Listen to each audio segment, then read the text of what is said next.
You see, there was once two brothers. These two brothers, they were sent by their father to a distant country.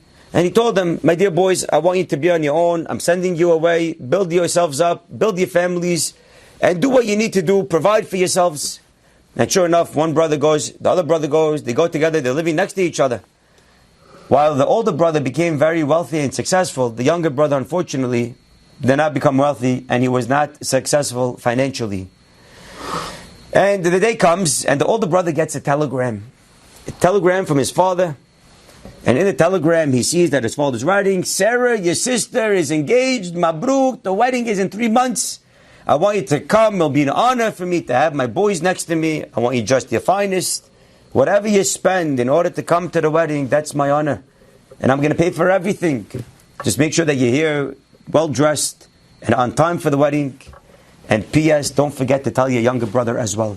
Okay, beautiful. Hazak Baruch. He goes home and he tells the kids, he tells his wife, Sarah's engaged, she's engaged, Mabruk, Mabruk. And everyone's jumping for joy. We can't wait, Mabruk, when's the wedding, where's the wedding? And they start the preparations and they're getting their clothing and they're getting the shoes and they're making sure they're going to have airline tickets, first class, hotel, the best that they can imagine. It's going to be the best vacation. And they spent everything happily knowing Jiddo is going to pay every dollar back. Grandpa is paying for everything. A day before the flight, the brother forgot completely to tell the younger brother. So as he's finishing his preparations, he calls his younger brother. He's like, I completely forgot to tell you, by the way. Sarah's engaged. What? How is that? She's engaged? Mabruk. That's unbelievable. Yeah. When's the wedding? The wedding's in 2 days. 2 days? Now you're telling me it's in 2 days. How am I supposed to be there? It's like, don't worry about it. Just try your best. Daddy really, really wants you there. He wants you dressed your best. You got to look your finest. You're representing Daddy now. But don't worry. Whatever you spend, Daddy's going to pay you back. Get the best tickets that you could get. Get the gowns for your daughters. Get the shoes. Get the tux. Everything that you need. Make sure you're going to be looking your best at the wedding. You're honoring Daddy. Says, okay, but what can I do in 2 days? Don't worry about it. Just spend. Just make sure you get it done. In the meantime, the older brother is getting ready to leave already the next day. Bezor, the younger brother, gets tickets. The older brother gets to the wedding on time. He's already there hours before the wedding. Smorgasbord. Everyone looks their finest. The little kids, the little boys, the little girls. Boys, those boys look like Tzaddikim. The girls, the dress, everything. Chito sees, the grandpa sees. Wow, thank you for making it to the wedding. Beautiful. I see that you really look very honorable. Everything is beautiful. Everything is amazing. Hazak Baruch. Where's your younger brother, by the way? He should be here any minute. What do you mean any minute? He's not here yet. The wedding's about to start. Where is he? He goes, whatever, until you got the tickets and everything. Don't worry, he'll be here very soon. Okay? The chuppah begins, the father's waiting. Where's the younger brother? Where's the younger brother? He's looking, keeping an eye out. Where in the world is he?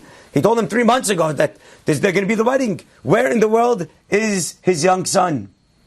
And in the middle, towards the end of the chuppah, he sees his young son walk in, all disheveled, straight from the airport, with the luggages. No one is dressed mechubah, no one is dressed honorably, no one is looking right, no one is presentable. He felt so embarrassed. After the chuppah, he goes to his son, he says, what happened over here? Why didn't you come earlier? Why are you walking in like this? Aib, this is embarrassing. He says, Daddy, I just found out about the wedding. We just got from the airport. What? You just found out? Okay. So he goes on with the night. He enjoys the rest of the night, making sure that it's not going to disturb him. He's going to be happy. He puts it to the side. So throughout the whole wedding, the older son's staying next to the father, not too far away, staying nearby in case his father's going to come and ask him. So how much did you spend in the entire night? His father didn't ask him one time, how much did you spend? He said, you know what, for sure, he's busy with the wedding. After the wedding, he'll ask me how much did I spend, and he'll write me a nice big check. First Sheva Berachot, second Sheva Berachot. He's sitting next to his father, rubbing shoulders, reminding him how much he spent, telling him, hinting to him. And his father is going along. Okay, beautiful, very nice, of course, very nice clothing. I saw, very nice, very nice. But he didn't ask him, how much do I owe you? Nothing. He said, you know what? He's busy with the Sheva Berachot. After the Sheva Berachot, before I go back, I'm sure he's going to write me a nice big check for everything that I spent for the wedding. And sure enough, he's getting ready to go back to the airport. And his father didn't ask him one time, how much did you spend? What do I owe you? So he goes to his father, he says, Daddy, Mechila, did I have a different girsah than you? Did I have a different letter? And the letter that you sent me, it said on the bottom that whatever we spend on the wedding, you're going to pay us back. Is that not what you wrote? Daddy, why you don't want to pay us back? He says, my dear son, I wrote exactly that. I wrote, whatever you spend on the wedding in my honor, I will pay you back. But when I saw that you neglected your younger brother, and he looked all disheveled, and the way he came into the wedding was so unpresentable for me, then I saw that everything that you spent really on the wedding was for your honor. And for your honor, I never said I'll pay you back for. When Bnei Yisrael spend on themselves, and they spend on others, now they are showing that everything that we are doing is in honor of Borei Olam. But if someone, God forbid, is only spending on themselves and they're not caring about somebody else, then Chas v'Shalom, it can look like they're doing it for the wrong reason. They're not really doing it for the honor of Hashem. And that's why it's so important to be there for Bnei Yisrael, to take care of their seudot as well, to take care of their seder tables as well, thinking, what does somebody else need? We were zocheh to leave the galut b'schut chesed. Zacharti la chesed ne'urayich. The chesed that we did amongst each other, that's how we were zocheh to have rahamim.